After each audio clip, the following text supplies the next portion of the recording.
امام حسین علیہ السلام کے عزاداری یا امام حسین علیہ السلام کے سلسلے میں ہم جو بھی عمل کرتے ہیں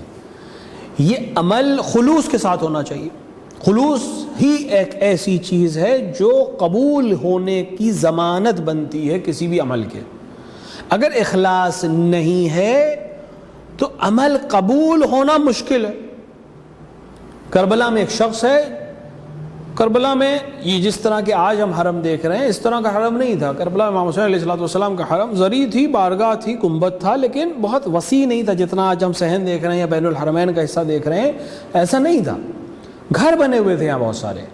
حرم میں یہ طے ہوا کہ ہم حرم کے صحن کو بڑا کرتے ہیں، ظاہر ہے اس کے لیے ہمیں گھر خریدنے پڑیں گے اور توڑ کے صحن کو بڑا کرنا پڑے گا۔ ظاہر ہے کوششیں کی گئی، علماء کا سپورٹ لیا گیا، کچھ مخیرین سے پیسے جمع کیے گئے اور دھیرے دھیرے گھر خریدنا شروع ہوئے، یہاں تک کہ تقریباً ایک اچھا خاصا علاقہ خرید لیا گیا۔ ایک گھر اس میں اور بچ گیا کہ اس کو اگر خرید لیں تو یہ صحن کا جو ڈیزائن ہے یہ ہمارا پورا ہو جائے گا۔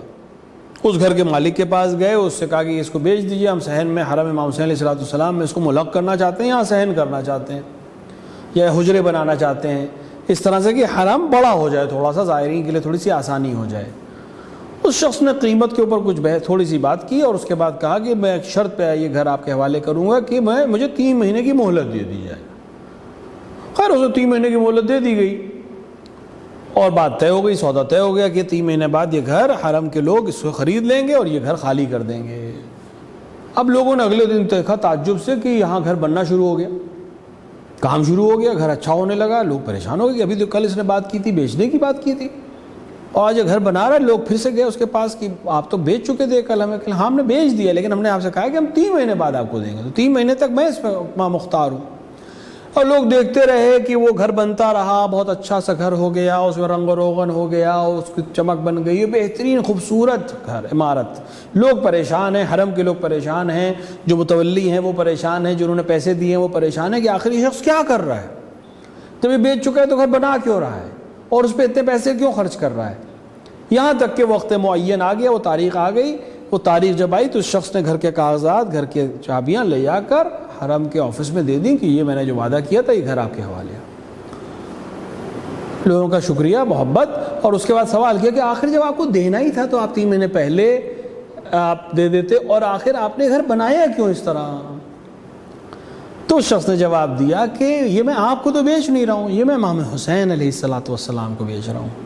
تو میں امام حسین علیہ السلام کو اپنا ٹوٹا پھوٹا گھر کیسے بیچ سکتا ہوں؟ میں ان کو اعلیٰ ترین بہترین بنا ہوا گھر دوں، بعد میں وہ اس کو جو چاہے کریں، لیکن میں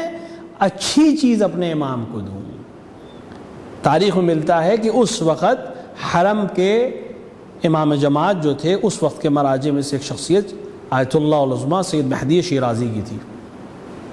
سید مہدی شیرازی نے حرم سے درخواست کی کہ جب یہ پورا علاقہ بن جائے اور یہاں حجرے بنے اور میرا انتقال ہو تو مجھے اسی حجرے میں دفن کرنا جو اس گھر کی جگہ پہ بنے گا، کیونکہ باقی کسی کا عمل کتنا قبول ہے مجھے نہیں معلوم، لیکن یہ یقیناً امام حسین کی بارگاہ میں قبول ہوگا۔ آج بھی اگر آپ جائیں گے اور حرم امام حسین میں داخل ہوں گے تو جو مقبرہ ہے جس میں مرجع شیرازی خاندان کے افراد کی قبریں ہیں، یہ وہی جگہ ہے جو اس شخص نے دی تھی۔ تو خلوص عمل، خلوص کے ساتھ اگر انسان کرے تو چاہے اعلیٰ ترین تبرک بانٹے، بہترین خرچ کرے مجالس پر، بہترین فرش کرے، اپنے گھر کو سجائے، لیکن امام حسین علیہ السلام کے لیے، اہل بیت علیہ السلام کے لیے یہ مقابلے بازی نہ ہو کہ فلاں نے اتنے کی تبرک بانٹا ہے تو میں بھی اتنے کا بانٹوں گا،